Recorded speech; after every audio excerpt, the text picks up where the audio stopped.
ma dawna misiru la mogo munun be wajulu ke sani alimami kana ko sunna misiru do ba ke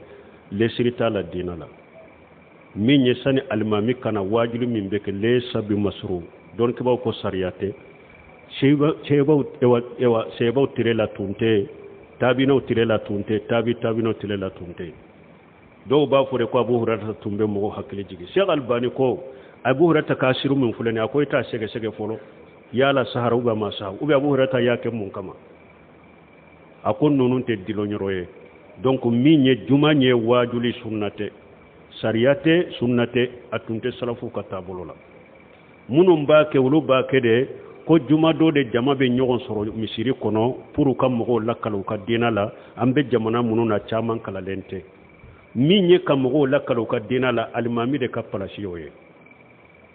juma kutuba ka kala kunye munye alimami kam mo lakalu ka sariyanu ka dina la o ye alimami de kabara ye wajuli kala kabara toye alimami de kanka nyini minye dina famu doni bala aka kutuba kala ka korofo aka jamaye kula kala kula dunia ete donc ulu nyana ko nyali de do ko be dirali de ke ebe palasi min alimami de bilala e ka palasi la e ka palasi te doni ke baga de be nyini alimami min be fen kalama abe wati min na ube na ye ko munu nya jama bolo e wadugu kono jamana kono nu mani kutuba be kumaka ni ko munu nana nu kanka ke mo faratulum bala kutuba la be kumaka mo laswama ni mi wakati nana salli baw ni fen fule sungalo kutuba be kuma da waya alimami de ka palasi e ka palasi te oya aw munun ko akanake sunnate delila taala ulu ko cinyali bala ko parce que ciden tilela sarafu tilela ciden ya hadisa minnati ako jumado ni mo min tara jonna summa sallama kutibala e tale ala ye min no ye juma kono yo salli fo ka alimami kana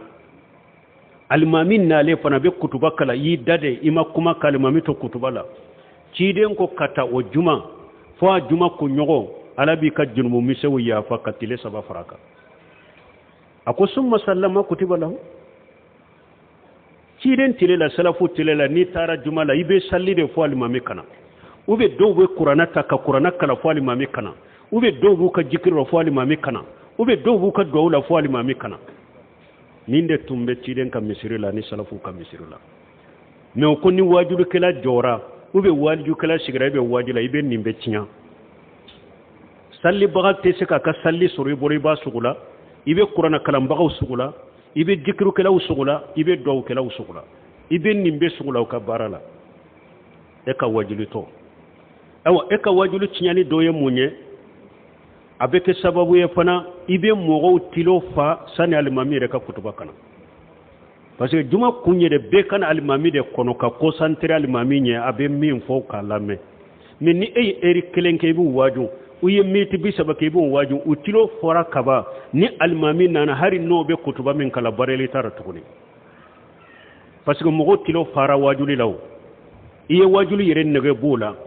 mpe ode ya to ya koroshi ka wajuli ke kutuba nya be misiri la ni alimami nana na be kutuba kala chama be sinogore parce que ye 30 minutes minke wajuli la ye 30 minutes minke wajuli la meno ye erikele minke wajuli la mela ayu lafu kutilofa ni nya chinyali doye a chinyali doye munye abeseka ke ado beseka ke wajuli kala tumbe ewa yoro minka de wajuli kala tumba ke ka kuma minka alimami rebina kuma kelende ka tuguni obe ke misiru dola wajul kala ye wajul ke mawdu min kadere iba soro o mawdu re labbe nembe alimami re fana bolo abena kuma o mawdu kelende ka bonna ya soro famu te kelenya mawdu kono nala e wajul te ye kuma do fo alimami ka kutuba korona ye togo ya do fa ka kuma bora nyon kono jamani shika be bo ube jamani fili be bo parce que famu te kelenya ebe sika mawdi fo ka fendo fo chogoya dola alimami bina fo ka fo chogoya dola ube bo nyogon koro ate jeye wuye fana mo shika lende de bo misiri kono kelen ko ni be jama fili ni ka fo chogo ma jama fili alimami ka fo chogo be jama fili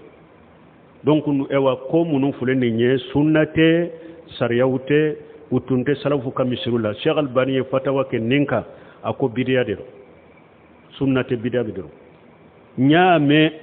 o yasoro minye Sheikh Abdulaziz ala Sheikh mufti al-amal imam malakat rabiyat saudiya ka mufti nyema min be sisa aka agono atese ka kuma sisa atumbe nuru ala darabi la wakati min du lamme nyame ayre law ya nyini ngati akolle sabbi masru